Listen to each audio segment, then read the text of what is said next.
programm ieħor il-Politico. Illejla ġewwa l-istudju miegħi nilqa' lill-eks Ministru John Dalli, nirringrazzjak ħafna tal-ilqajt l-istedina tagħna. Jiena nirringrazzja lilek u nsellem għalikom u nsellem ukoll is-semmija tagħkom kollha. Grazzi ħafna. Mela, ħan iddiskutu varji issues miegħek għax inti persuna li għamilt żmien twil fil-politika u anke fil-Parlament u kont strumentali wkoll għal ċertu bidliet li saru Malta. Mela, kemm kondomt bej wieħed ieħor fil-Parlament u x'kien ir-rwol tiegħek meta kont Ministru fil-Gvern? No, fil-Parlament għoddhom dem tħalt fl-1987 u tlaqt mill-Parlament fl-2004 meta mort fil-Kummissjoni mbagħad. Jiġifieri tul kbir ta' żmien, il-biċċa kbira minnhom għaddejthom bħala Ministru. Li f'perjodu fejn kelli problema ma' Gonzi, jiġifieri u ma kontx fil-kabinet. Tajjeb, però bdejt fil-partit meta tlifna l-elezzjoni tan-1981. Tajjeb, tas-71, sorry. U bdejt fil-moviment taż-żgħażagħ u kont attiv ħafna fil-moviment, anke mbagħad tħalt fl-eżekuttiv tal-moviment, konna tim tajjeb hemm, nsemmi Lewis Gallia, nsemmi Joseph Muscat, nsemmi l-Austin Gatt, kollha konna f'dan il-moviment taż-żgħażagħ. Illi dak iż-żmien bejnietna konna qed naraw li l-partit mhux koerenti f'dak illi qed jagħmel u mingħajr ma noħolqu terremoti konna qed nibnu l-organizzazzjoni tal-partit. U fil-fatt mbagħad dħalt ħafna fl-organizzazzjoni jien tal-partit, kont spiċċajt u kont irriżenjajt mix-xogħol tiegħi u kont nieħu responsabilità tal-finanzi tal-partit, tal-attivitajiet tal-partit. L-istamperija biex nkun nistgħu nibqgħu noħorġu gazzetta. Tajjeb problemi kbar u affarijiet oħra bħal dawk. Però mbagħad naturalment fl-1987 fil-81 fil-fatt jiena ħriġt tal-ewwel darba l-elezzjoni ma tlajtx. Però mbagħad sas-87 ħdimt ħafna fid-distretti. Tajjeb, jiġifieri. U minn dakinhar mis-87 sal-2000 l-aħħar elezzjoni kienet fl-2008 minn sejjer żball, tlajt dejjem, tlajt isid darbit wara xulxin fil-Parlament jiena. Edifan Akadami naturalment kien jaf jien x'insarraf, jiena kelli esperjenza kbira fl-industrija, kelli esperjenza kbira anke f'organizzazzjonijiet kummerċjali anke barra minn Malta, mal-kumpanija li kont naħdem magħha.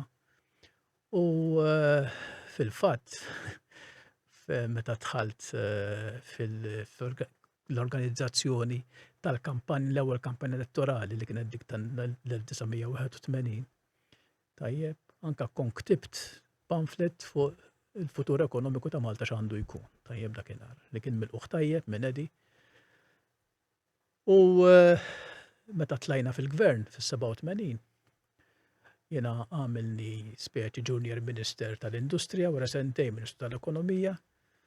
U mbagħad wara minn hemmhekk Ministru tal-Finanzi u Ekonomija u bqajt miexi fis-settur bażikament finanzjarju u ekonomiku. Tajjeb. Hemmhekk jiġifieri jiena mbagħad għamilt ħafna affarijiet ġodda, bnejt ħafna affarijiet, biddilt kull ma kien hemm, tajjeb, u ħdimt ħafna. Però naħseb jiena riżultati kienu pożittivi u jien naħseb dak għadu illum jinħass tajjeb fil-pajjiż. Semmejt ovvjament il-Edi u anke xi kwistjonijiet li kellek ma' Gonzi. Inti ħdimt magħhom it-tnejn. Edi naħseb kellu tim ta' nies li kienu tajbin ħafna għalhekk dam jigverna dawk is-snin kollu, Gonzi ovvjament mhux inqas. X'tara d-differenza bejniethom? U x-xemx u l-qamar jiġifieri m'għandhom x'jaqsam. Edi kien bniedem ta' valur u bniedem ta' viżjoni. Kien jaf eżattament fejn irid imur, fejn irid jieħu l-pajjiż. U ma kien ħalli l-ħadd jiġbidlu l-ispak.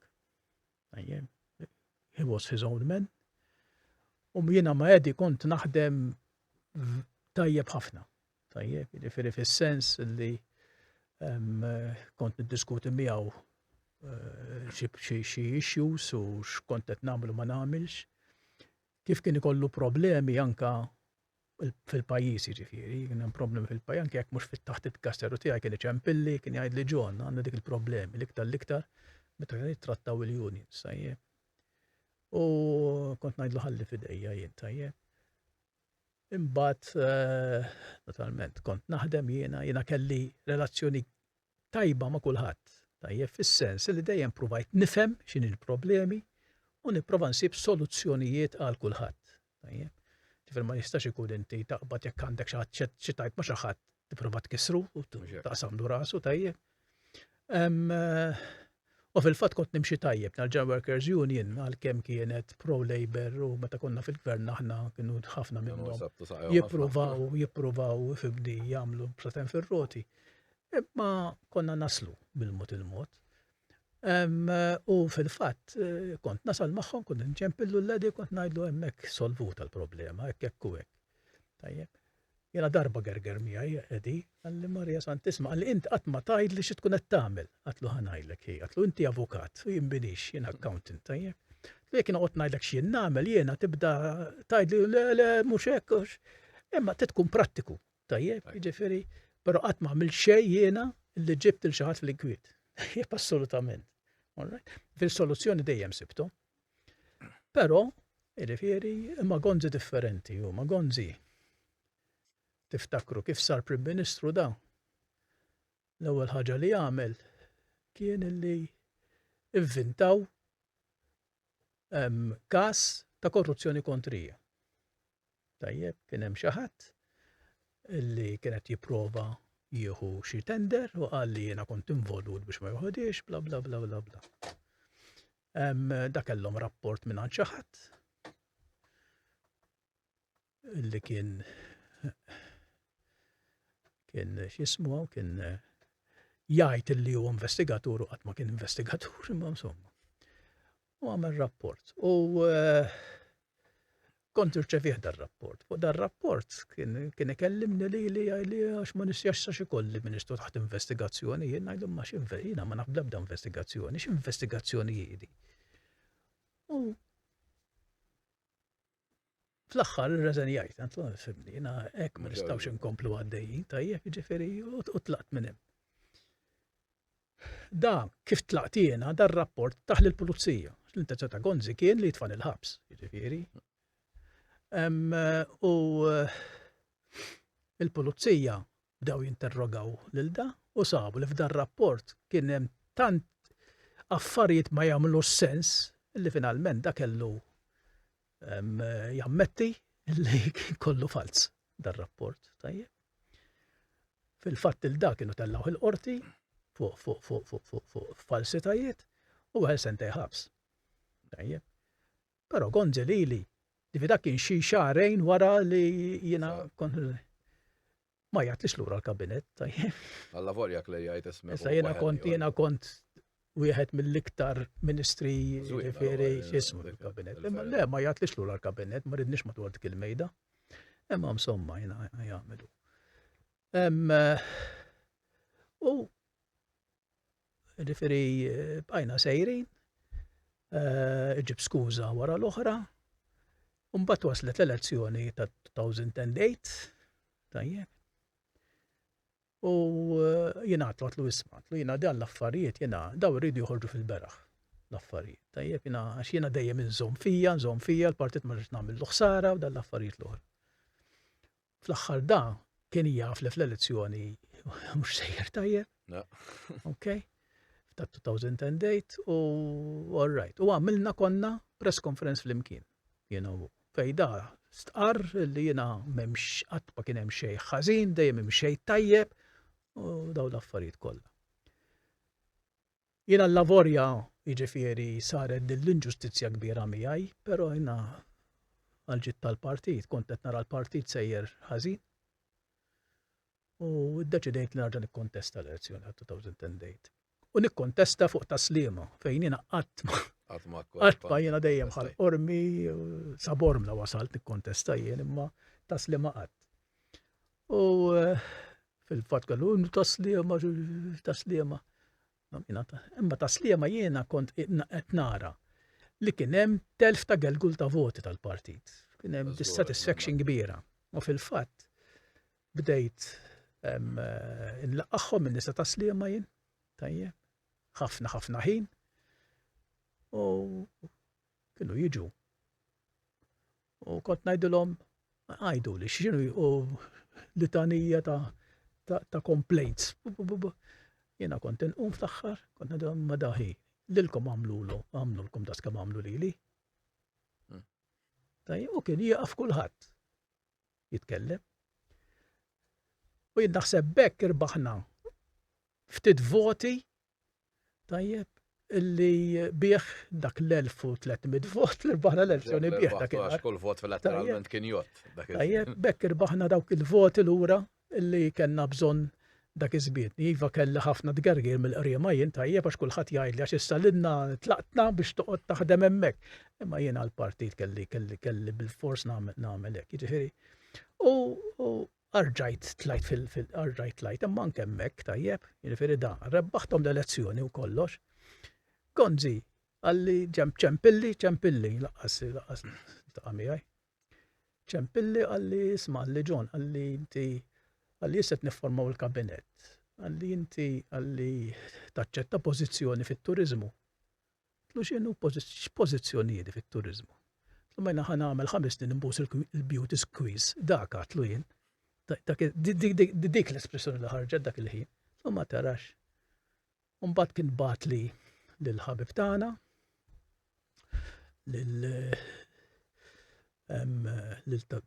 l-tabi Frank Portelli, kien ħabib tiegħi wkoll, dak iżmi għadu ħabib tiegħi sallu.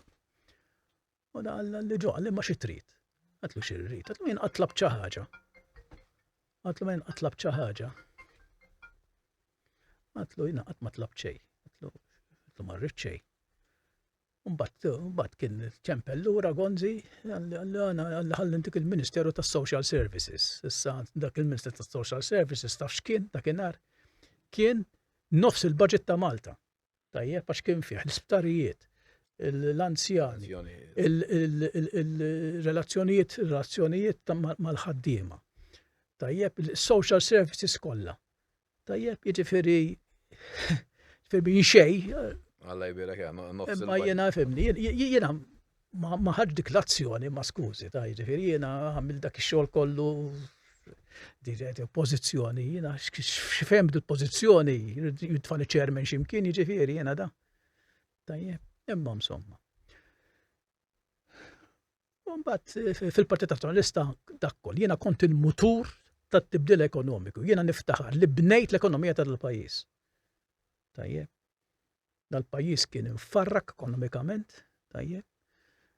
Ħafna kumpaniji parastatali li l-Gvern Laburista dak iż-żmien kien qed joħloq biex ta' parsi jimpjega n-nies, imma jimpjega n-nies b'cheap labor għax dak li llum qed nagħmlu mal-immigranti illi inġibuhom hawnhekk biex jekk inħallsuhom bl-irħis kienu qed jagħmluh mal-Maltin li jdaħluhom f'daw il-korpi parastatali. Tajjeb, jekk wieħed jara daqsxejn il-fatti issa mhux bl-ebda ħamat politiku, dak li kien qed isir. Għax il-daw in-nies kienu jitfawhom pereżempju ukoll jaħdmu f'dipartimenti tal-gvern, jagħmlu l-istess xogħol ta' min kien fiċ-ċivil jitħallsu nofs paga. Tajjeb, jiġifieri imma insomma jirweda kollox. Taraħħaw kolli qed tiġrillhom il-ġurnata kważi li qed indaħlu x'abanies tinħoloq kumpanija. Jagħtu xogħol servizz il-gvern u jitħallsu binqas. Ilha għaddejja wkoll f'Oldris nerġajna morna lura. Imma jiena din il-ħaġa, tajjeb, trid tara minn żewġ naħat. All right. Number 1. Jiena dejjem kont kontra impjieg żejjed mal-gvern. Il għaliex. Jiena ngħid li bnejt l-ekonomija ta' tal-pajjiż fuq prinċipju sempliċi. Il-materja prima li għandu dal-pajjiż hija n-nies. Materja prima. M'għandna xejn. In-nies tagħna. Nirringrazzjaw il-bambin li n-nies tagħna huma tajbin. Tajjeb. jafu jaħsbu, jafu jaħdmu, jafu jisolvu l-problemi, tajjeb. U jiena kont ngħid li dil materja prima aħna rridu nużawha b'mod illi tiggwadanja l-ikbar introjtu għal kull sija xogħol li tagħmel. Tajjeb, jiġifieri l-ekonomija bekk timbena bl-għaraq tagħna stess, tajjeb. U hekk konna qed nagħmlu, fil-fatt jiena kont biddilt l-industrija minn tat-tessuti għal industrija iktar ta' teknoloġija, ftit għax ma kellna xejn aħna jiġifieri da. Però ftit bdejna nġibu l-industrija tat teknoloġija, kienu jħallsu l-ħaddiema tagħna ħafna iktar milli kienu jħallsuhom tat-tessuti. Tajjeb. U mbagħad bdejt l-industrija tas-servizzi. Tajjeb. Nsemmu l-Freeport, nsemmu l-Financial Services, illi allura mbagħad il-paga tan-nies kienet għolet immensament. Tajjeb, jiġifieri, imma ma tistax toqgħod lin-nies biex tagħmilhom pjaċir. Daw kienu jiġu għandi tajjena għall-pjaċiri ta' jiġifieri, u ħarġu mill-uffiċċju tiegħi ħafna nies bil-geddum, jiġifieri, imma ma jistax ikun titfa' n-nies bi pjaċir. Tajjeb, u titfa' jaħdem mal-gvern, ħafna drabi m'hemmx jagħmel. Tajjeb, jiena niftakar ħabib tiegħi Ministru. Kien qalli ċajta, kien qalli jiena ġew wieħed tarbandi Ġon. Qalli b'tifelek ta' 18-il sena, qallu da Ministru qallu siblu impjieg da. Qallu mela le, qallu għax għandi ara, qalli għandu dak il-kuntrattur għandu bżonn id-nies, qallu le. Qallu da ma jridx jaħdem hekk, qallu mela x'irid jagħmel, qallu mal-gvern, qallu mal-gvern. Qallu mal-gvern. Għallu, senjor, ma jaf jagħmel xejn, għallu mal-gvern tajjeb. Imma jifhimni, imma mhux hekk. Tajjeb, mhux qed ngħid li hemm mal-gvern ma jafu jagħmlu xejn. Ma biex ngħidlek il-mentalità u vera di. Għandna ħafna jokes ta' dat tip.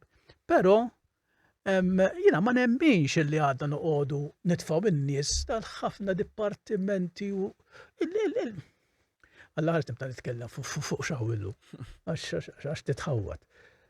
Da ħażin. Tajjeb, u nistaħna għandna ninkanalawhom f'produttività, f'affarijiet ta' produzzjoni. U jiena naħseb li fi żmienna sar ħafna hekk. Tajjeb, issa daw in-nies li jimpjegaw lil daw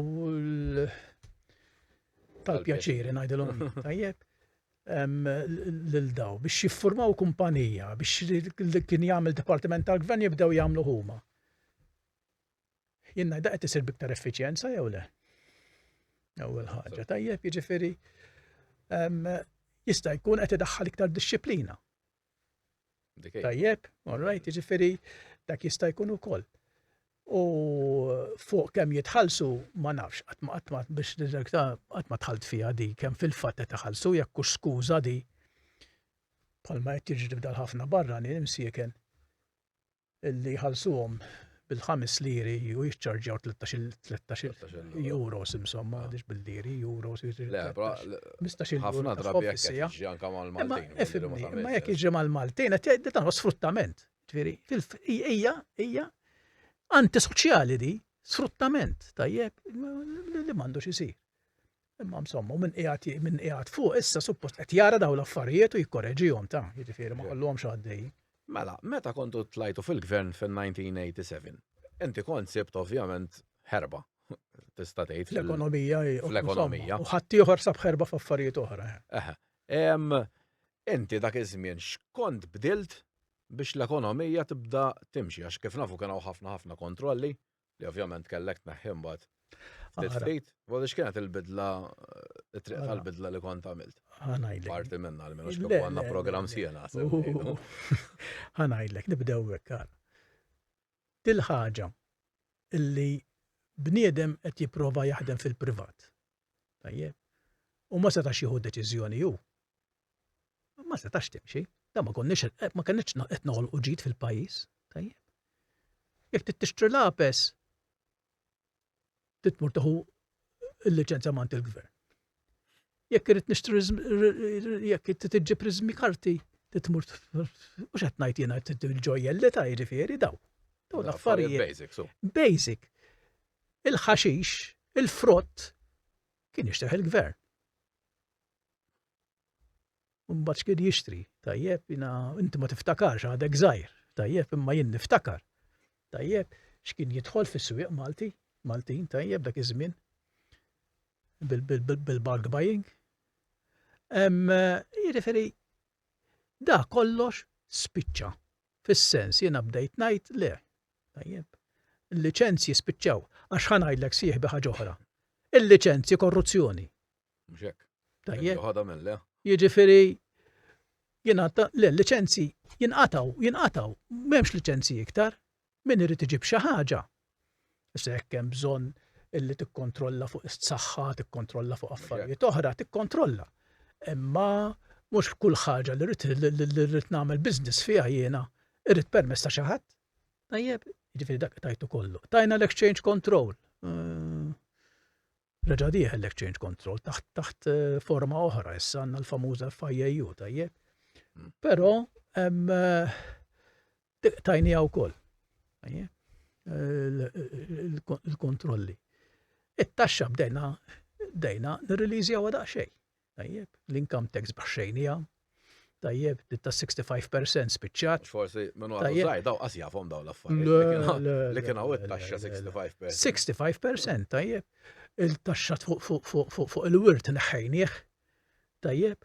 Għaliex neħħejnieh. Jgħidu li ma dan mhux biex inti kun hawn xi baħnan tajjeb illi għajlek, imma dan mhux biex igawdu s-senjur.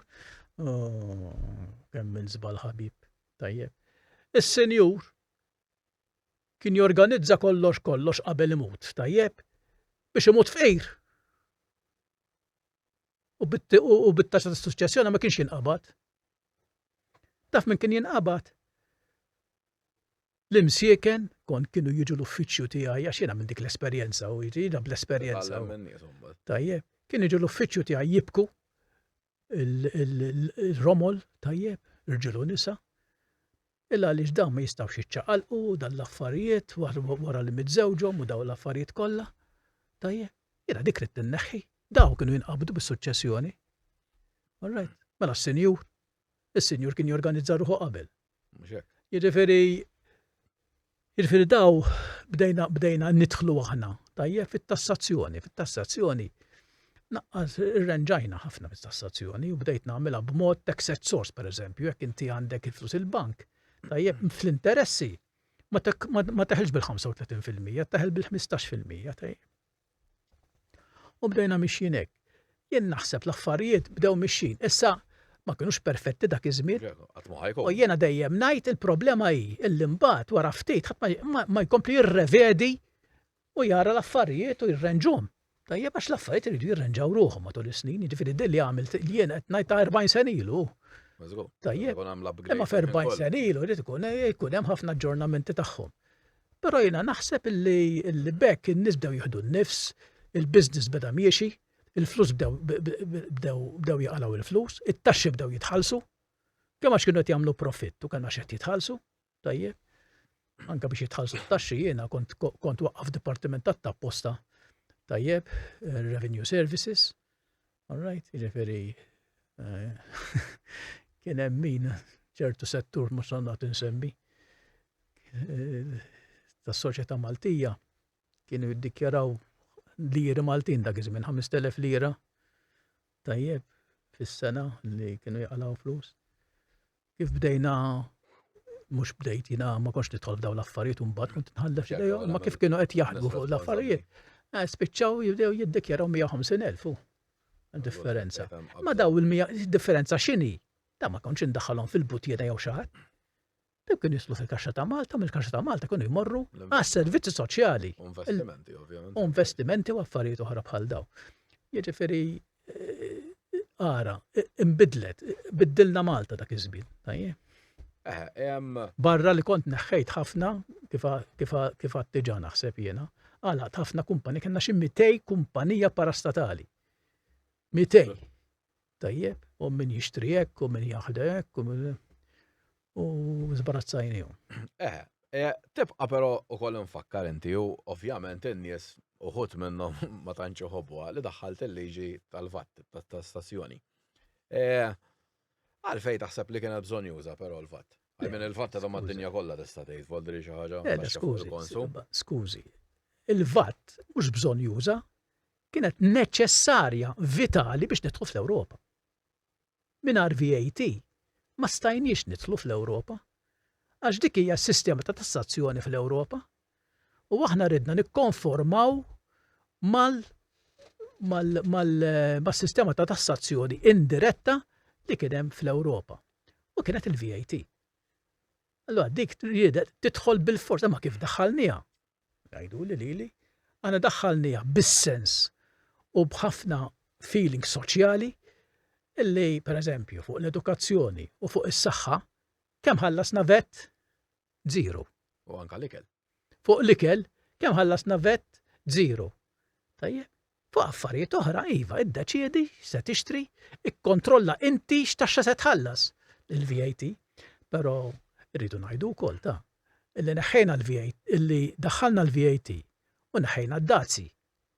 Imma d-dazzi taf x'kienu fuq ċerta prodotti. U naqset 30% taxxa ukoll minn 65. Imma dik ħaġa qed ngħid fuq taxxa diretta biss.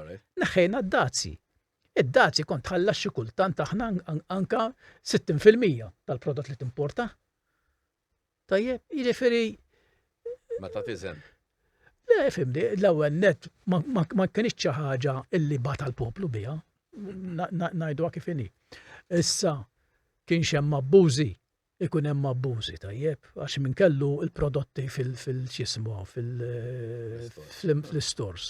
Tajjeb, imma da jiġri dejjem, tajjeb. Però naħseb jiena s-sistema. Is-sistema tajba daħħal maħna aħna libna mill-lira Maltija għall-euro, mhux hekk ġara l-istess. Jiġifieri imma l-VAT, però tantu hekk, tant kienet vitali din għall-Ewropa. U tinsiex li l-Partit Soċjalista, l-linja tiegħu prinċipali kienet li rridu nitlu fl-Ewropa. Allura l-VAT kienet bil-fors tidħol f'Malta biex nitlu fl-Ewropa. Meta tlifna l-elezzjoni aħna, tajjeb, u tal-Labor tal-Fred Sandak iż-żmien, biex ma nitlux fl-Ewropa, naħal vet. Mhux hekk kien għamel pudina. Le, imma da daħħal d-CET ma tagħmilx sens assolutament, jiġifieri, tajjeb. U fil-fatt, tant kienet assata di, tajjeb, illi n-negozjanti, all right, illi kif tela l-Labor, ftakarhom jgħidu, ħarġu bil-cash registers wara trakkijiet tajjeb, iġorruhom, insomma, u kollox irtiku. Daw, qed ngħid bil-GRTU u da kollha tajjeb, ġew jitkarbu li biex narġa' ndaħħal għall-vet, tajjeb. Għax il-vet kienet sistema li tagħmel sens, dixxiplinata u pruvata kullum kien. U ġusta. Issa jiena mhux għax jiena neħu gost ngħid tara daħħalt il-vet ta' imma il-vet ridet tidħol bil-fors. U jien naħseb jiena l-unika ministru fid-dinja li daħħalt il-vet darbtej fil-pajjiż. Bes saħħa tal-Labor imma.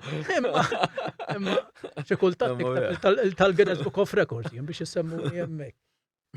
Mela, kif semmejt ukoll qabel inti kont kruċjali tista' tgħid li daħħalt il-financial services ġo pajjiżna. Li daw għadhom sallum il-ġurnata tista' tgħid wieħed mill-iktar setturi li joffri pagi tajbin għal Maltin. Voldri huma ħafna differenti mill dawk il-jobs imħallsin bix-xejn.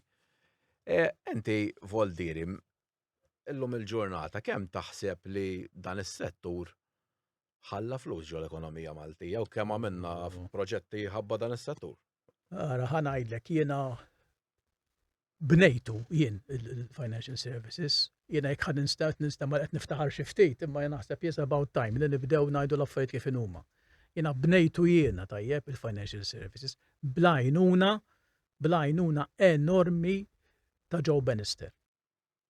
Tajjeb illi għadu sal-lum li hemm ġenju jiġifieri fl-opinjoni tiegħi li jaħdem f'dan is-settur u blajnuna tiegħu bnejna dan is-settur finanzjarju.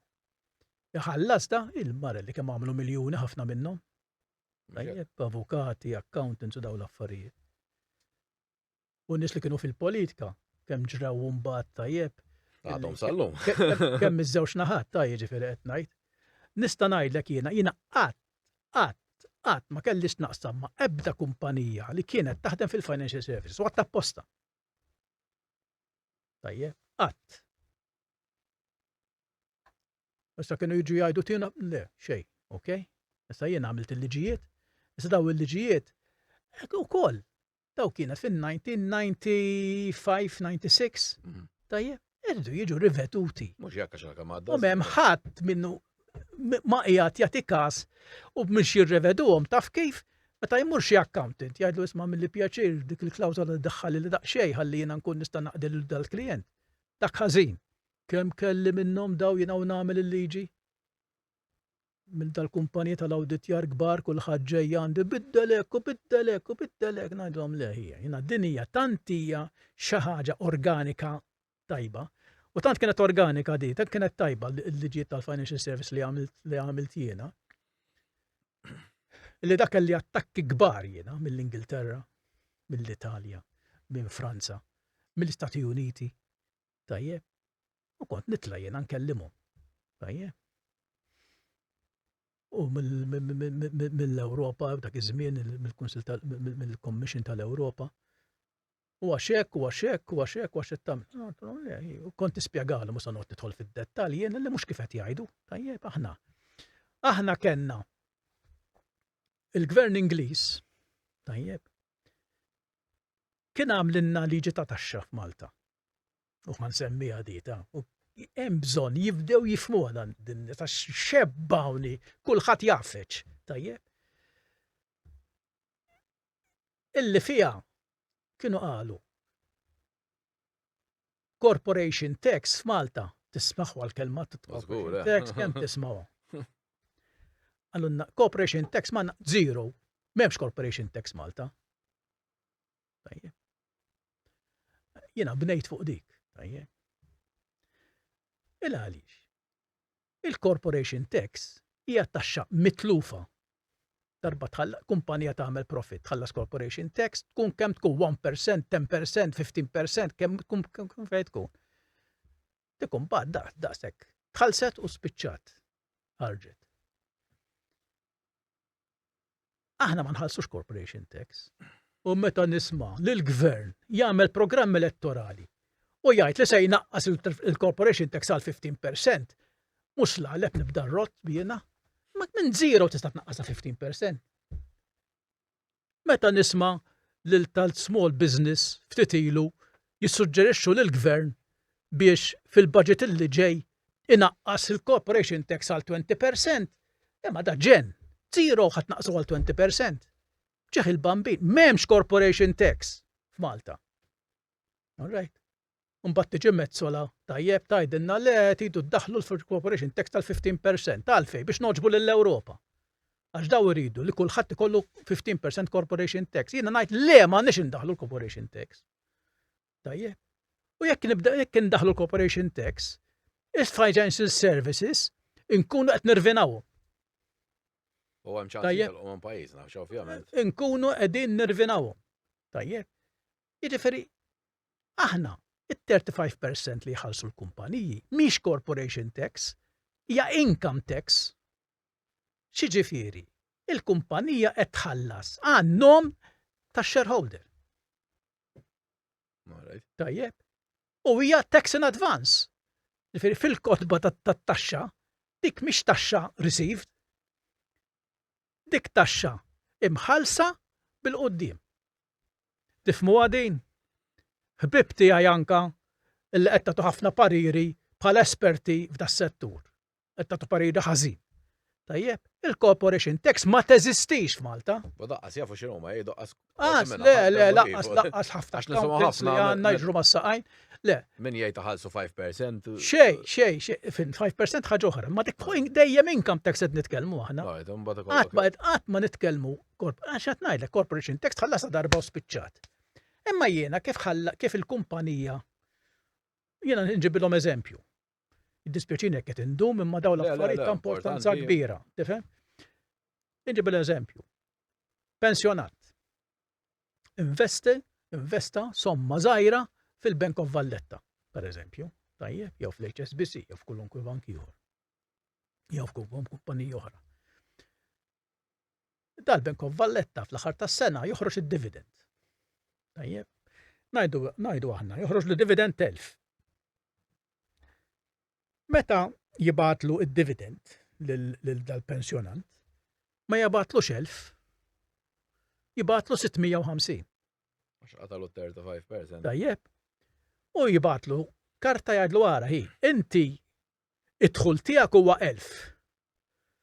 Ħallast fismek 35 u qed nibatlek ċekk ta' 65 tad-differenza. Tal-pensjonant, tajjeb, meta jiddikjara it-taxxa tiegħu, x'jiddikjara? Bħala income. Jiddikjara l-1000. Qed tifhem? Jgħodda mal-income l-oħra tiegħu, tat-taxxa jaħdmulu it-taxxa kollha li għandu bżonn jħallas. Issa assum li dak għandu pensjoni żgħira u dal-affarijiet, tajjeb, u ma dal-1000 ma jkunx fimni weħel xi taxxa kbira, tajjeb. U ġieli għandu jħallas biss taxxa ta' 10 euro. X'jiġri? Taxxa jgħidulu isma' hi, inti titħallas 10 euro. Inti tiġa ħallast 35, allura ħantuk lura 25. Alright. Qed tifhem? Corporation tax ma taħdimx hekk ta'. Tajjeb. Corporation tax li ħallast. Tajjeb, ma qed tifhem id-differenza. Issa dan daqsxejn każ estrem li qed ngħid jiena, imma hekk li jiġri. Hekk taħdem. All right, hekk taħdem is-sistema u min qiegħed mhux qiegħed jifhimha hu ngħid jiena u mhux qiegħed tifhimha n-nies hekk. U jiena ma jdaħqunix nispera mhux ġej xi budget fejn jgħidulna li ħajnaqsu l-corporation tax issa, tajjeb. Mela, ftit ilu Malta ġiet grey listed. Inti jinkwitak dan il-fatt li l-pajjiż għadda minn grey listing? Malta ġiet grey listed għal xiex. Jiena ifhimni. Jinkwitani li Malta ġiet grey listed, jinkwitani iktar. Għal xiex? Meta nibda nara jiena li l-grey listing ġie minħabba t-tixwix tal-Maltin stess. Tajjeb, l-iktar dawk li hemm fil-Parlament Ewropew. Okay? Min hemm jibda jinkwieta jiena. Issa mbagħad jekk hemm xi ħaġa sejra ħażin, għalhekk dejjem bis-serjetà hu. Daw it-tip ta' sistemi, tajjeb, għandu jkun hemm serjetà fihom l-ewwel net meta imexxi, tajjeb, meta imexxi għandhom ikun in-nies jiena kelli l-Joe Bannister imexxi tajjeb, bniedem ta' integrità perfetta. All right? Imma l-affarijiet iridu jsiru sew u lineari u l-istess għal kulħadd. Tajjeb. Jiġifieri jiena il-grey listing idejjaqni, però għalfejn il-grey listing. Issa hekk il-grey listing kien hemm minħabba xi korruzzjoni li kien hemm għaddejja mhux xi, il-korruzzjoni li kien hemm għaddejja l-ewwel hemm, tajjeb. Dak ħażin. U dak imma rridu attakkaw dik. Aħna mhux nippruvaw inkissru s-sistema. Qed tifhem? Jiġifieri u fil-fatt il-grey listing issa tneħħa. Tajjeb. Ma tħallx eżattament għaliex u kif u mhux kif, imma li nafu kien hemm ħafna propaganda kontra Malta minn Maltin infushom. Bħalma kien hemm fil-Parlament Ewropej ħafna kalunji u tqassis fuqi personali. Tajjeb. All right. Illi issa kollox ġie clear, tajjeb. Mela, kritika li ssir kien fuq meta nbih il-Mid Bank lill-HSBC. Ovvjament l-HSBC huwa bank mondjali, voldri naħseb xi ħaġa pożittiva li jkollok bank mondjali ġo pajjiżek, però kienu jikkritikaw għax il-prezz kien baxx insomma u dal-affarijiet. Inti x'tista' tgħidilna fuq u l-HSBC ta' added value lil pajjiżna biex ċertu kumpaniji forsi jersqu lejn Malta? L-HSBC, tajjeb. L-ewwel nett kien qiegħed Malta għax kellna mbagħad il-Midland Bank u kien beda jixtrih l-HSBC. Tajjeb. L-HSBC beda jara x'qegħdin nagħmlu fil-financial services u ħaġa ħalli niftit narġa' lura fuq il-financial services. Jiena nixtieq nirringrazzja l-aktar lil-Lino Spiteri li kien ix-shadow minister tiegħi dak iż-żmien. U lil Karmenu Mifsud Bonnici. Tajjeb. Jiena meta kont 6 xhur fis-sħana tax-xemx f'Lulju bil-Parlament mhux air conditioned, tajjeb. Ngħaddu dawk il-liġijiet kollha fil-Parlament. Jiena u Karmenu Mifsud Bonnici biss konna nkunu. Tajjeb. U wara l-ewwel 3 seduti fejn Karmenu Mifsud Bonnici ta' bniedem għaqli u għaref li kien, jiena nirrispetta immensament, tajjeb. Rid jara li m'hemmx hidden agendas. U meta pperswada ruħu li l-affarijiet m'hemmx hidden agendas fihom, kien l-ikbar surmas ta' għalija biex nagħmlu l-affarijiet sew. Ġifieri, ħafna mill-emendi li għamilt dakinhar bis-suġġeriment ta' kien jifli kull kelma u kull ittra ta' kull liġi, tajjeb. Jiena nirringrazzjah għaliex li għandna il-monument li għandna, jiena orrajt abbozzajtu jien. Imma laħmu Karmenu Mifsud Bonnici, tajjeb. Jiġifieri jiena fl-opinjoni tiegħi u hemm fejn konna naħdmu flimkien. Mhux dal-ħafna ħdura li hemm illum. Dik id-differenza. Tajjeb, jiġifieri konna naħdmu flimkien. U hekk isir il-ġid tal-pajjiż. Imma insomma, jiġifieri tnajda din għax jiena din hija ħaġa li forsi ftit xi ħaġa sabiħa. Jiġifieri imma. Li dak. Mela, issa hemm riċentament ħareġ ukoll li l-HSBC ħajjenbih lill-APS. Le, infemmi. Qed joħroġ jew għalmenu insomma l-għajjiet hekk huma. Okay. L-HSBC ilu għal beħ snin. L-HSBC inqabdu f'ħafna problemi mhux f'Malta, barra minn Malta, tajjeb, ta' money laundering u daw l-affarijiet l-oħra. U bdew l-organizzazzjoni tagħhom internazzjonali, tajjeb, bdew jaqtaw. Malta, meta tara għalihom m'għandix xejn, għax ovvjament pajjiż żgħir. Però hawnhekk jiġifieri l-HSBC jixtaq anke dan, l-HSBC jgħidu fuq il-prezz kif għad li qabel. Il-prezz tal-HSBC dak li għadhom kulħadd bravu mbagħad taf kulħadd joqgħod bil-qiegħda jekk le triplu, le xi triplu 5 darbit iktar kellu jiġi u daw l-affarijiet l-oħra, ma jagħmlu sens. Issa l-HSBC mbieħ 2/3 minnu għax terz baqa' tal-Maltin. Terz baqa' tal-Maltin. Tajjeb, jiġifieri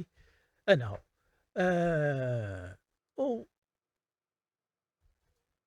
ġara HSBC kif qed ngħid kienu qed jaraw aħna x'konna qed nagħmlu fil-financial services, realizzaw li dan hemm futur fil-financial services kif konna qed nipprogrammaw aħna u deċidew illi jitlu. U jitlu billi jixtru il-Midmed Bank dakinhar, issa l-Midmed Bank. All right. Kien immexxi kif kien immexxi Bank Malti. All right, dispjaċini ngħid għal kulħadd jenna ħdimt magħhom. Però għalija l-HSBC kienet it-transfusion, bil ta' dem li kellna bżonn fis-sistema finanzjarja f'Malta. Tajjeb, jiġifieri. U il-financial services mbagħad żviluppa u sar li sar bis-saħħa li kien hemm l-HSBC f'Malta. Il-Bank of Valletta u dak li huwa llum bis-saħħa li hemm l-HSBC f'Malta. Kompetizzjoni. Mhux kompetizzjoni biss, imma bdejna naraw mbagħad kif isiru l-affarijiet b'mod viżjoni globali, mhux viżjoni tal-ħanut f'Malta. Tajjeb, jiġifieri ara, bis-saħħa tal-HSBC, all right? Biddilna s-sistema bankarja kollha f'Malta. Issa sfortunatament qed tarġa' tinbidel bil-maqlub. Ġejna lura. Imma jiġifieri dik l-HSBC issa jikkritikaw, ma jikkritikawx. Il-fatt huwa li il-financial services f'Malta hija s-sies tal-ekonomija ta' Malta. U da jammettih kulħadd. Tajjeb, u għada s-sies tal-ekonomija ta' Malta. U nispera jiena li ma jagħmlux ħmerijiet, ma joqogħdux iċedu għal kull ma qed jimponulhom l-Ewropa, tajjeb, għax dak huwa il-materja prima li għandna, aħna m'għandniex settur tal-industrija li noħolqu magni ġodda u karozzi ġodda u daw l-affarijiet l-oħra m'għandniex dik il-kapaċità. Tajjeb. Allura l-inna se jżarmawna il-ħaġa waħda li għandna. illi aħna toħolqilna l-ġid f'Malta. Ngħidulhom le, skużi, ngħidulhom aħna għandna ċerta prinċipju u rridu nżommuhom. Mela, inti wkoll f'intervista riċenti smajtek tgħid li kont int wieħed minn dawk li ġġieled is-soċjaliżmu estrem li kellu l-Labor fil-verità. Ija. X'kien però da forsi fil-fehma tiegħek da l-estremiżmu li kien hemm fil-Partit Laburista dak iż-żmien? Le, jiena ngħid jiena kuntent li jiena ridt is-soċjaliżmu f'Malta kont. Tajjeb. Issa x'kien da s-soċjaliżmu? Is-soċjaliżmu huwa il-kontroll tal-individu. Jiena tiftakru għadi. Il-gvern jieħu ħsiebek min-nieqas għat-tebut. Dik is-soċjaliżmu dak ħażin. Skużi ta'. Jien għandi bżonn il-gvern joqgħod jieħu ħsiebi u joqgħod iġib l-botil kull filgħodu. Tajjeb. Jiena għandek, il-gvern għandu, mhux joqgħod jiġu ħsieb kif ħajħu ħsiebi, kif jgħallimni. Tajjeb. Kif joħloq l-opportunitajiet ħallina nikber. Tara d-differenza? All right. Il-politiku li jrid jikkontrollak. Mbagħad Alla ħares daqsxejn tiżgiċċa l-ewwel għax imbagħad jaqa' fuq rasek, tajjeb. Għal dak li tħallik fil-libertà ħa taħdem. U inti tiżviluppa kif għandek tiżviluppa. Tajjeb. Jiena l-soċjaliżmu estrem dak kien kif għadna dal-ħafna kumpanija parastatali b'nofs paga. Tajjeb dak is-soċjaliżmu. All right. U mhux joqogħdu jgħidu li servizz soċjali u mhux servizz soċjali, jgħidu servizz soċjali. U ma tajjeb li tagħmel servizz soċjali. All right. Imma servizz soċjali ma tix toqgħod tagħmelhom biex inti toqgħod tpoppi ftit in-nies bi ftit loqhom tajjeb l-ewwel tiftehmu. U tistennihom li ġu arkub tiegħek jgħidulek grazzi. Mhux hekk. Ma tagħmilx is-servizz soċjali biex toqgħod tibgħat iċċekkijiet lin-nies qabel elezzjoni. Dak mhux servizz soċjali, dak xiri ta' voti, tajjeb. Servizz soċjali għamilhom b'mod illi n-nies ikunu jafu xi drittijiet għandhom. U jafu kif joħduhom. Tajjeb. Mingħajr ma toqgħod tidher inti, jiena meta kont nagħmel fi żmieni, jiena fi żmieni, meta konna noħolqu xi ħaġa, xi servizzi soċjali u dal-affarijiet hekk, konna noħolquhom. Illi ma jiġix jgħidu John Dalli qed itini din, assolutament le, tajjeb. Jew pereżempju riduzzjoni fit-taxxa li tiġi awtomatikament, allura nies iħossuha fil-but, tajjeb. U mhux jgħidu għax tajjenna l-gvern, għax tajjenna l-gvern. Il-gvern titik xi ħaġa tiegħu, il-gvern mhux tiegħek stess titik. Tajjeb, jiġifieri. Ma fir-realtà, jiġifieri, is-soċjaliżmu għalhekk jiena minn joqgħod jgħid is-soċjaliżmu huwa jiġifieri distortion tal-Kristjaniżmu ngħidu jiena minn saqsini inti x'int left, right, da ma jeżistux. Għandu jiena patriot Kristjan. Tajjeb. Patriot għax inħobb il-pajjiżi vera. All right, u rridu nġibu l-qudiem. U Alla ħares minn ikun qed jgħid kontra pajjiżi, mhux ħammur ngħid kontra pajjiżi jien, tajjeb. U Kristjan għax il-valuri Kristjani għandhom kollox. L-iktar jekk tajt is-sistema soċjali mhux fil-Kristjaniżmu qiegħda kollha da. Ħobb il-lajrek bħalek innifsek. X'hemm miżbaħ minn dik, għajdli. X'hemm miżbaħ minn dik? Tlet kliem u mhux manifesti, all right. U ħafna kliem bla doċ. Ħobb il-lajrek bħalek innifsek. Fil-prattika. Tajjeb, mhux bil-kliem. Jiġifieri dak is-soċjaliżmu jiġifieri rridu noqogħdu attenti meta nitkellmu fuq soċjaliżmu. Għax is-soċjaliżmu hija xi ħaġa. Issa, jien kwetak il-fatt illum il-ġurnata mela intom bħala partit dak iż-żmien kontu kontra dat tip ta' soċjaliżmu. Issa però jien fil-fema tiegħi nista' kif naraħħa jiena minn żmien Gonzi lejn l-aħħar speċjalment.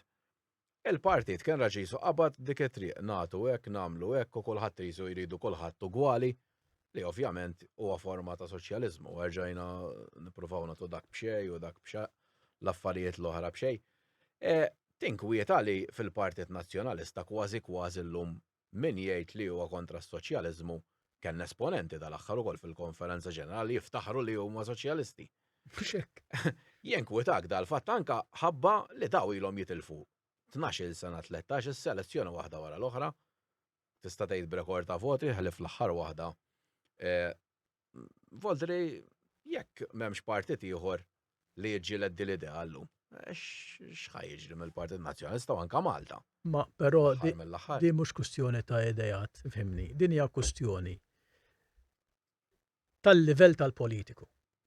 Tajjeb. Għax kif għadt inti tiddefinija bħala soċjaliżmu. Imma xi ġifieri, di mhux soċjaliżmu. Din jekk jiena ma nafx kif lilek se npoġġik il-qudiem. Nara kif nagħmellek għamat quddiem għajnejk. U ta' parti tintik xi ħaġa. Tajjeb. Li minn għalik b'xejn, ma tkun b'xejn xejn. Tajjeb, jiena xejn mhu b'xejn, tajjeb fid-dinja. Veri, dak mhux soċjaliżmu. Jgħidu, imma irrax iridu mbagħad toħisem li forsi jinstema'. Imma hija falsità kbira di, tajjeb fl-opinjoni tiegħi jien. Veri, issa jiena ngħidlek politiku inkompetenti, tajjeb, li mhux kapaċi jorganizza sistema li jġib il-poplu l-qoddim, jaqa' biex il-poplu jipprova jixtrih. U għat naraw għat iġri. Naraw għat iġri l-lum. Iġriħen kollu pratikament. Tajjeb. Jifiri dikki, jiena fl-opinjoni tiegħi, hekk nirriduċi dak l-anka li qed jiġri llum u li kien qed jiġri qabel. Tajjeb. Aħna fi żmien tagħna meta konna fil-gvern aħna, żmien ta' Edifenek Adami, Ugo Mifsud Bonnici, Guido De Marco. Aħna qatt monna quddiem il-poplu u għadu ara kemm qed intuk. Qatt smajtuna ngħidu dal-kliem. Qatt. Mhux hekk ħanajdlek għas-servizz soċjali jiena. Jiena biex jiena ngħin il dawk li huma taħt. Qegħdin niftehmu. Konta ivvintajt jiena. It-taxxa ta' solidarjetà kont semmejta. Illi hija a negative taxation. Għada fil-liġijiet ta' Malta, ħadd ma fema u ħadd ma qed jużaha. Tajjeb. Din ifisser illi inti tiddikjara il-qleħ tiegħek. Tajjeb. Bħal ħadd ieħor. Hemm threshold. Ħadd ieħor, it-threshold jibdew jgħoddu threshold mela huwa 0. Tajjeb ma taħelx taxxa, mbagħad jekk taħel daqshekk iktar taħel bil-5. Dik kienet taħdem bir-rivers. Jekk it-threshold hija daqshekk, jekk taqla daqshekk inqas ħantuk daqshekk. Jekk taqla daqshekk inqas ħantuk daqshekk. Bid-negative, qed tifhem? Di qiegħda fil-liġijiet Maltin. Għaliex ħadd ma juża? Ila għaliex ma tidhirx li qed tittihomlhom inti? Qed tifhemni? Dik id-differenza. Imma jien hekk kont naħdem jien għalfejn noqgħod nidher li John Dalli mbiri kollu ta' dan għamlilna hekk. Jiena min jien, skużi, jiena serf tan-nies u qed nipprova nagħmel dak kollu biex inġib in-nies il-quddiem. Hemm bżonn jiena jiġi wieħed jgħid li jisma' grazzi ta' grazzi tek u grazzi tek. Leħi, ringrazzja l-bambin. Punt ieħor huwa testa' tgħid kienet ħaġa magħrufa li wieħed min-nies li kien imexxi internament il-Partit Nazzjonalista kien Richard Kakija Caruana. Kien jew għadu ma nafx insomma. Inti, x'tib ta' relazzjoni kellek miegħu u x'għamillek dan jew? U le jiena mhux x'għamil. Jiena da Richard Kakija qatt ma kelli relazzjoni tajba. Għassebt raġuni. Kakija Caruana control freak, jikkontrolla l-kulħadd, tajjeb. Lila qatt ma kien kapaċi jikkontrollani f'xejn, tajjeb. U allura qatt ma konna in good terms. In good terms, okay? U issa x'għamel Richard Kakija Caruana, jiena qed ngħid li daħata fil-partit fideħ, xi spiċċa Edifenek Adami, il-Gonzi kien jilgħab beħ kif irid, tajjeb. U nafu issa l-partit fiex wasal. Għataw ras ħafna nies illi kienu jaħsbu għal rashom huma, li jaħsbu b'rashom, u ma jaċċettawx illi ikunu iddettati, ikkmandati kif għandhom jaħsbu x'għandhom jagħmlu. Ullum il-partit spiċċa bla mħuħ. Ngħidlek jiena, sfortunatament Sfortunatament dik hija għax jiena nazzjonalisti ġifieri, jiena anke jiena noboda din ta' xi nazzjonalist u xi laburist u xi hekk. Fiex temmen hu. Mhux hekk. Jiena nemmen fi grupp ta' nies li jafu jaħsbu brashom. Tajjeb. Imma llum tiftaħ lix fuq daw jekk jogħġbok. Għal darb'oħra. Mela, il-Partit Nazzjonalista kienu koll innominak biex tkun kummissarju ġewwa li hu fuq il-Health. Illum il-ġurnata wara minn dak kollu li għaddejt. Taħseb li dak kienu għamlu ħax jagħmlu fik jew biex jeħilsu minnek minn Malta? Ara, ħanajdlek. Sentej qabel rbaħna l-elezzjoni aħna jew sena u nofs qabel ma nafx kemm kien. U għadlek laqas ministeru ma prova ma jtinix konzi dak iż-żmien. Tajjeb. Meta sab ruħu bija madwar il-mejda tal-kabinett, tajjeb, rridu jaħilsu minni. Tajjeb, dak iż-żmien, ovvja. U għamluni kummissarju. Offrew jeli, għatlu le, marriċ jien. L-ewwel reazzjoni tiegħi kienet marriċ. U mbagħad qal mbagħad jekk ma tmurx imur Richard Kakija Karwana. Issa forsi hemmhekk jiena dnibt. Żbaljajt. Ejja, dnibt. Ġifieri ngħidlek dnibt. Però, all right, għatlu all right, mela mmur. Il-Kummissjoni lili tatni opportunitajiet fiex nimraħ. L-ewwel nett jiena fil-Kummissjoni l-issues tiegħi kien li wkoll ma kont servili għal ħadd.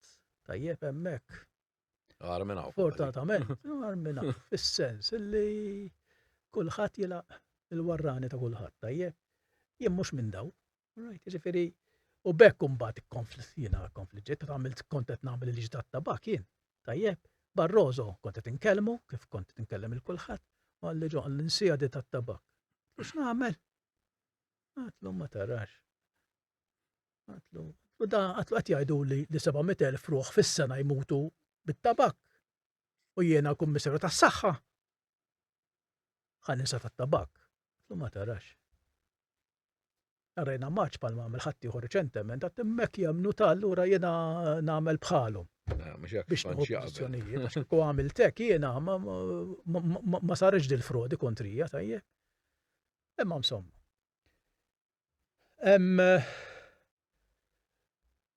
Tantu hekk għax għarsi sir rieda di ta' jiġifieri, tant rieda li meta sirt kummissarju jiena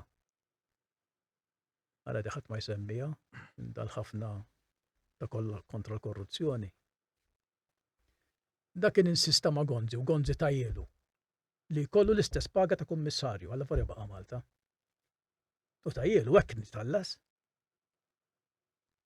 Ok. Ta' di. Le, maġla. Jiġifieri di r-realtajiet. Tajjeb. Jiġifieri issa mbagħad kif ikkonfoffaw da ma' Barroso. Tajjeb. U da biex jiena jagħmlu dil-frodi. All right, kontrija. All right. Dan għadlek kif Gonzi prova jitfani il-ħabs ftit snin qabel. Tajjeb. U ma' Barroso ħaseb li ħajsib opportunità. Ok, ngħidlek jien imma insomma issa l-affarijiet joħorġu wkoll kollha. Ovvjament fuq l-akkuża li kien hemm insomma li rittu tieħdu 60 miljun biex justice meeting u dal-affarijiet kollha, da sallum il-ġurnata bħala sentenzi fil-qrati fiex wasal daw l-affarijiet. Għax int ovvjament ġejt akkużat b'akkużi serji li ma serjissimi fil-verità ma. Ħanajdlek ara, jiena da Barroso stqar, tajjeb. Illi li neħħieni, mhux fuq daw l-affarijiet. Tajjeb. Imma għax kont nitkellem ma' n-nies tat-tabak. Issa daw in-nies tat-tabak kienu il-mibki Zammit, Silvio Zammit. Tajjeb. U kien qalli majtlu qatt ma kellimtu. Ngħidlu qatt ma kellimtu jekk kellimtu, dak ħabib tiegħi. Ħabib tiegħi. Tajjeb. U kont inkellmu u kont nagħmel. Iva. Kellimtu Silvio Zammit, ma qatt ma kellimtu fuq is-snus jien. Jiena l-Silvio Zammit kont inkellmu kien iċempilli ħafna Silvio Zammit lili. Biex jinformani bid-diżastru li qed insir fil-Partit Nazzjonalista. Da kien it-2012. All right. Fl-aħħar tat-2012, Gonzi kellu jirriżenja mill-Parlament, mill-Gvern. Tajjeb. Kien hawn diżastru fil-Partit Nazzjonalista dak iż-żmien min jaħdit l-istorja, tajjeb, jafx kien għaddej. U jiena Silvio Zammit kien bniedem illi kapaċi infiltra kullum kien, ikellem il-kulħadd, kulħadd kien iħobbu. Tajjeb. Fjara xanka jinkon nafu persuna. Le. U li kien iżomni, u jiena kont inċempillu jitċempilli, tajjeb, jiena kont għaddi politiku Malti, skuża dak iż-żmien. Mela ma nċempillux Silvio Zammit. All right. Issa, biex ngħid kollox, tajjeb. Jifieri fuq hekk biss da. Jifieri jiena iddeċieda illi nitterminani Barroso għax kont f'kuntatt ma' Silvio Zammit. Imma rax ipokresija da ta'. Da kellu lil ċertu wieħed Michel Petit. Michel Petit kien DG Legal Services, jiġifieri kien l-Avukat Ġenerali tal-Commission. Tajjeb. Kif spiċċa mill-Commission? Fi żmien Barroso kienu ħbieb daw min jaf, tajjeb. Fi żmien kif spiċċa mill-Commission? L-għada da mar ma' kumpanija tal-avukati. Illi kienet il-lobbyist ta' Philip Morris. U beda il-lobbyja fuq Philip Morris. L-għada da. Da Barroso ċensuraħ il-da. Għallu leħi, għallu xaw għanna policy ta' revolving doors jgħidula. Illi ma tistax inti tkun membru tal-commission un-bat l-għada tmur ta' pariri kontra il-commission. Tajjeb. Iċ-ċensuraħ.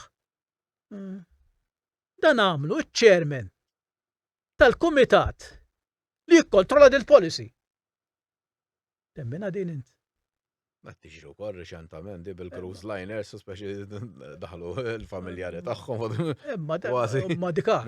Dik nagħmel jiena regola u ngħid li ma toċċalija hija għalija assolutament not done.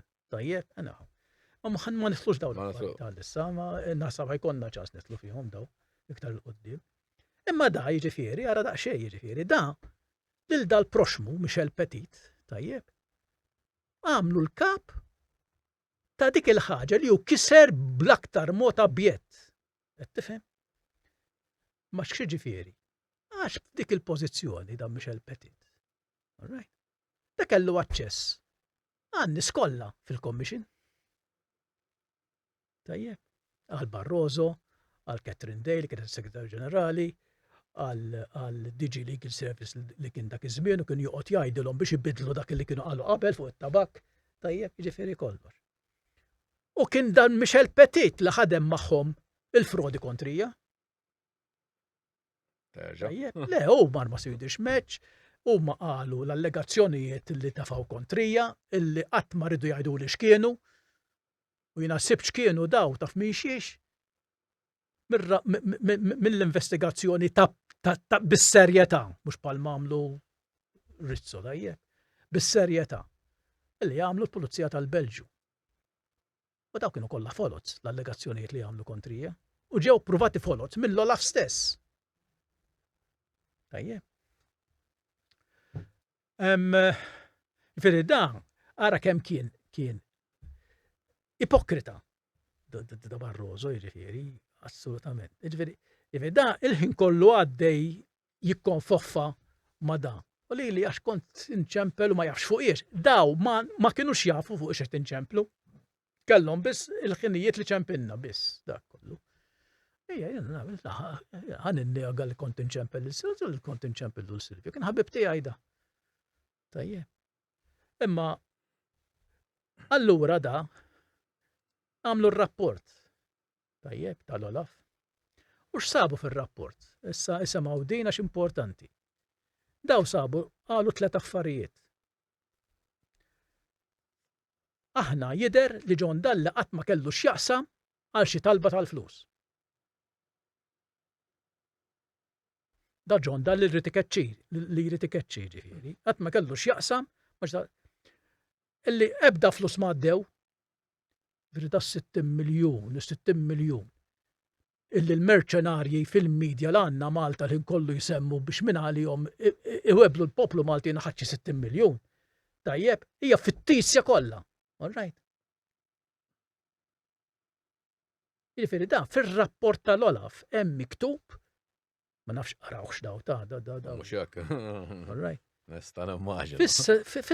Fir-rapport tal-Olaf hemm miktub li l-ebda flus m'għaddew l-idej. U imma iktar minn hekk. Illi il-proċess tad-deċiżjonijiet fil-commission l-iktar fid-dipartimenti tiegħi ma ġew mittiefsa bl-ebda mod. Għax għamilt jien, skużi. Jiena qatt ma tilħad biex ibiddel xi ħaġa. Fejn ma kontx involut fit-talba tal-flus. L-ebda flus ma għaddew u li id-deċiżjonijiet baqgħu għaddejjin normali. Tajjeb, tantu hekk li dejjem kienu dak li bdejna bih xhur qabel. All right? Però dal-bravu Giovanni Kessler, all right? Minħabba daw il-logs illi kellu tat telefonata, għal imma John Dalli bil-fors kien jaf x'inhu għaddej. Fuq li ma bażi jirraġuna b'dan modda. Allura mbagħad ġara, ok? Barroso bata għalih lil-Giovanni Kessler. U f'waħda mill-kawżi li kellna ftit ilu f'Ġunju, jiġifieri f'Ġunju. Għada għax mort lajt għand Barroso, nitriet, Marija Santissima, jitriet biex ikellmu. Ara biex timxi l-Ewropa. Għallu għatt iktar ma trajt għandu, għatt ma kont trajt għandu qabel, jiġifieri Barroso fem kien interessat biss. Għaliex? Għax tikisser tat-tabak. L-ewwel kien qalli biex ma nagħmilx. Mbagħad tikissera. Issa għalfej. Jien għandi jitri anonimi jiena ta' u forsi t-nurruhom, issa nurruhom, jitri anonimi imma nkun qed ngħid ċar. Biex nubatu lill-ġurnalist ġo Brussels u dan għaddihom lili. Tajjeb. Fejn juri il-meetings li kienet ikollu Barroso fil-Portugal ma' tabakarija Portugeżi. Ġifieri, ma' Philip Morris tat-tabak. Tajjeb, fil-Portugal. Jiġifieri. U daw, fuq hekk jiġifieri da, baqa' jinsisti. U dak hemmen, ma hemminx ir-rapport. Tantu hekk jiena, all right, tantu hekk, all right. Jiena meta neħħini, jiena sempliċement għalli ma tibqax fil-commission, imma jiena pensjoni bqajt noħodha. Kull ma kelli dritt għalih fil-commission bqajt noħodha. L-importanti ma titkellimx. Tajjeb, li jgħidu li jiena għax riedu illi ġettabak li kontent nagħmel jiena, rridu jwaqfuha. Issa jiena l-għada jew il-pitada niftakar illi kont waqaft, kon ktibt lill-commissioners kollha. Battulhom ara ma jfett lilkomx, twaqfu u ma rnexxilhomx waqfuha. Fil-fatt, tajjeb. Però Barroso mbagħad meta jien għamilt rapport il-Pulizija fil-Belġju. All right. Fuq dil-frodi li qed issir kontrija. All right. X'għamel? Il-Pulizija fil-Belġju qallhom le. Ma tinterrogawx lil-Kessler. Ma interrogaw le. U lil tal-Olaf le ma tkellmuhomx il dawk ta'. Għal dawk għandhom l-immunità, dawk protetti, dawk għax. Ara daqsxejn. Fejn huma? Mbagħad jitkellmu għad-Occupy Justice fejn huma daw? Jiġifieri le ma tkellmuhomx. Sentej damu l-Pulizija fil-Belġju jippruvaw ikellmu lil daw in-nies u jinterrogawhom. Tajjeb, ma ħallewhomx. Ħlief fuq tiċrita żgħira li rnexxi li nagħmel jien fil-x'jismu għax dawk kienu għamlu telefonata lil Silvio Zammit biex jippruvaw iġġagħluh jgħid li jiena kont imdaħħal f'xi ħaġa. Tajjeb. Ma rnexxilhomx lanqas. All right. Illi da skont il-liġi fil-Belġju kienet illegali, kriminali. Il-Pulizija għamlu rapport 4500 paġna. Għax il-pulizija fil-Belġju mhux bħalaw. Tajjeb. Għandhom biex jaħdmu. Mhux għandhom biex jaħdmu, riedu jaħdmu. Mhux għandhom biex jaħdmu, riedu jaħdmu. Tajjeb. Jiena daw il-Pulizija ta' Malta, Rizzo, tajjeb, u Gafa, l-lum kummissarju. All right. Telaw Brussels biex jiltaqgħu mat-tat-tabak li ħolqu dil-frodi kontrija, tajjeb u marxismu u spiċċaw skont recording li jeżisti. U li għandi jiena recording u semmejn kemm il-darba, tajjeb. U nsemmawh ukoll, tajjeb, recording li jeżisti. Bej MP Barroso, Jose Barroso. U dawk kien Gabrielsen li kien il-perċimes kien impjegat biex jidderieġi il-konfaffa kontrija, tajjeb. Fej il-Pulizija Maltija u l-Olaf il-daqalulu. Għalulu dan intom kontat li kien hemm xi meeting bej John Dalli u Gail Kimberley u Zammit fl-10 ta' frar f'Malta u kien intelab il-flus tal-affarijiet. Illum sibna li ma kienx vera. Da kollu fir-rapport tal-Olaf, issa ma nafx jiena jekk Andrew Vella jew x'jismu tal-Malta Today raħx dar-rapport jew le, tajjeb. Matthew naħseb. Matthew Vella, tajjeb. U li uħor Jacob Borsch tat-Times. Okay. Żewġ merċenarji daw.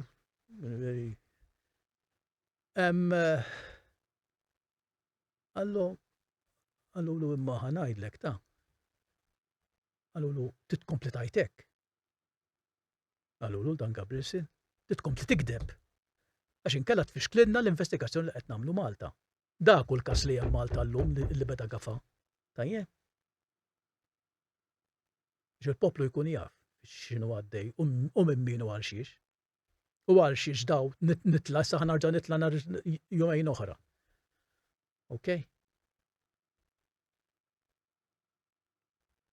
La, Valderi. Jiġifieri, ma jsir xejn, nitla' għal 10 minuti u nħorġ il-barra jien tajjeb, ma jsir xejn. Nafu x'għamlulu lil Silvio Zammit. 20 darba ma jitalgħux il-prosekuzzjoni. Sakemm miet. Mbagħad Matthew Vella joħroġ għaddeċ jgħid da li kien akkużat b'da. Missu jist. Ma kienx minnu ovvjament li ma talgħux. Le għax illum ir-rule of law Malta m'hemmx li inta innoċenti sakemm provat li m'intix ta' jiġifieri. Skont mintku. Daw illum anzi għalhekk iridu l-immunità tal-ġurnalist illum. Tajjeb iridu l-immunità li ħadd ma jmisshom. Imma li joqtlu lin-nies, tajjeb bħalma naf lil min tefaħar suwiċidju ħafna minnhom bil-gazzetti, tajjeb. Dak huwa right. Jiġifieri qed ngħidlek jiena kif inħadmet din il-biċċa xogħol u kif għadha tinħadem illum ukoll. Imma insomma, jiena issewwa dejjem li konna ngħidu aħna fil-meetings li konna nagħmlu li jagħmel il-Partit Nazzjonalista jirba' żgur. Tajjeb u jiena ngħid li l-verità trid toħroġ. Mela, ħamorru għal domanda oħra tagħmel xi żmien ukoll. Konsulent naħseb mal-Partit Laburista ta' Joseph Muscat. X'tib ta' relazzjoni kellek ma' Muscat?